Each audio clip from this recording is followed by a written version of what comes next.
ಜಮ್ಮು ಕಾಶ್ಮೀರದ ಗುರೇಜ್ ಸೆಕ್ಟರ್ನಲ್ಲಿ ಹಿಮಪಾತ ದುರಂತದಲ್ಲಿ ಹುತಾತ್ಮರಾದಂಥ ಹಾಸನದ ಯೋಧ ಸಂದೀಪ್ ಕುಮಾರ್ ಮೃತದೇಹ ಸ್ವಗ್ರಾಮಕ್ಕೆ ಬರೋಕೆ ವಿಳಂಬವಾಗಲಿದೆ ಅಂತ ಹೇಳಿ ತಿಳಿದು ಬಂದಿದೆ. ಹವಾಮಾನ ವೈಪರೀತ್ಯ ಹಿನ್ನೆಲೆಯಲ್ಲಿ ಹುತಾತ್ಮ ಯೋಧನ ಪಾರ್ಥಿವ ಶರೀರ ಇನ್ನೂ ಆರ್ಮಿ ಬೇಸ್ ಕ್ಯಾಂಪ್ನಲ್ಲೇ ಇದೆ. ಹೀಗಾಗಿ ಸಂದೀಪ್ ಅವರ ಪಾರ್ಥಿವ ಶರೀರ ಅವರ ಸ್ವಗ್ರಾಮಕ್ಕೆ ಬರೋದು ಕೊಂಚ ವಿಳಂಬವಾಗಲಿದೆ ಅಂತ ಹೇಳಿ ತಿಳಿದು ಬಂದಿದೆ. ಈ ಬಗ್ಗೆ ಸೇನೆ ಕೇಂದ್ರ ಸರ್ಕಾರಕ್ಕೆ ಪತ್ರ ಬರೆದಿದ್ದು, ಪತ್ರ ಅಲ್ಲಿಂದ ರಾಜ್ಯ ಸರ್ಕಾರ ಜೊತೆಗೆ ಜಿಲ್ಲಾಡಳಿತಕ್ಕೆ ರವಾನೆಯಾಗಲಿದೆ. ಇತ್ತ ಮಗನ ಮುಖ ನೋಡೋಕೆ ಸಂದೀಪ್ ಹೆತ್ತವರು ಸಂಬಂಧಿಕರು ಕಾದು ಕುಳಿತಿದ್ದಾರೆ. ಜಮ್ಮು ಕಾಶ್ಮೀರದ ಗುರೇಜ್ ಸೆಕ್ಟರ್ನಲ್ಲಿ ಜನವರಿ 25ನೇ ತಾರೀಕಿನಂದು ಸೇನಾ ಕ್ಯಾಂಪ್ ಮೇಲೆ ಸಂಭವಿಸಿದಂಥ ಹಿಮಪಾತದ ಸಂದರ್ಭದಲ್ಲಿ 15 ಯೋಧರು ಹುತಾತ್ಮರಾಗಿದ್ದರು. ಈ ದುರಂತದಲ್ಲಿ ರಾಜ್ಯದ ಯೋಧ ಸಂದೀಪ್ ಕುಮಾರ್ ಕೂಡ ವೀರ ಹುತಾತ್ಮರಾಗಿದ್ದಾರೆ.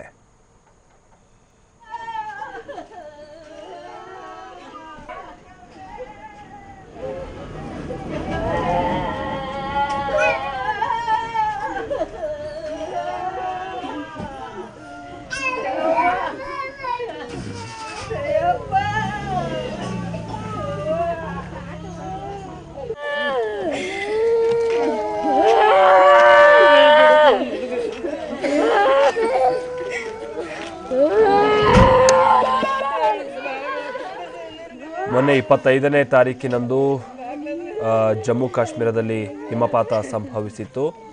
ಗುರೇಜ್ ಸೆಕ್ಟರ್ನಲ್ಲಿ ಸೇನಾ ಕ್ಯಾಂಪ್ ಮೇಲೇನೆ ದೊಡ್ಡ ಹಿಮದ ರಾಶಿ ಉರುಳಿದಂತಹ ಸಂದರ್ಭ, ಹಿಮಪಾತವಾದಂತಹ ಸಂದರ್ಭ. ಈ ದುರಂತದಲ್ಲಿ 15 ಮಂದಿ ಯೋಧರು ಹುತಾತ್ಮರಾಗಿದ್ದಾರೆ. ಇದರಲ್ಲಿ ಹಾಸನದವರು ಕೂಡ ಒಬ್ಬರು. ಹಾಸನದ ವೀರ ಯೋಧ ಸಂದೀಪ್ ಅವರು ಕೂಡ ಈ ಹಿಮಪಾತ ಆದಂತಹ ಸಂದರ್ಭದಲ್ಲಿ ಹುತಾತ್ಮರಾಗಿದ್ದಾರೆ. ಹಾಗೆ ಅವರ ಪಾರ್ಥಿವ ಶರೀರವನ್ನು ಇನ್ನೂ ಸಹ ಆರ್ಮಿ ಬೇಸ್ ಕ್ಯಾಂಪ್ನಲ್ಲೇ ಇದೆ ಅಂತ ಹೇಳಿ ತಿಳಿದು ಬಂದಿದೆ.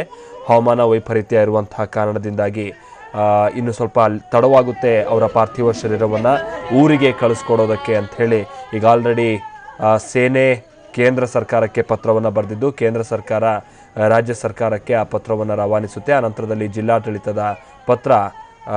ಜಿಲ್ಲಾಡಳಿತದ ಕೈಗೆ ಆ ಪತ್ರ ಸೇರುತ್ತೆ. ಮತ್ತೊಂದು ಕಡೆ ಮಗನ ಮುಖ ನೋಡೋಕೆ ಪೋಷಕರು ಒಂದು ಕಡೆ ಈ ಸಂದರ್ಭದಲ್ಲೂ ಕೂಡ ಆತರರಾಗಿದ್ದಾರೆ. ಜೊತೆಗೆ ಅತೀವವಾದಂತಹ ನೋವು ಅವರನ್ನು ಕಾಡ್ತಾ ಇದೆ.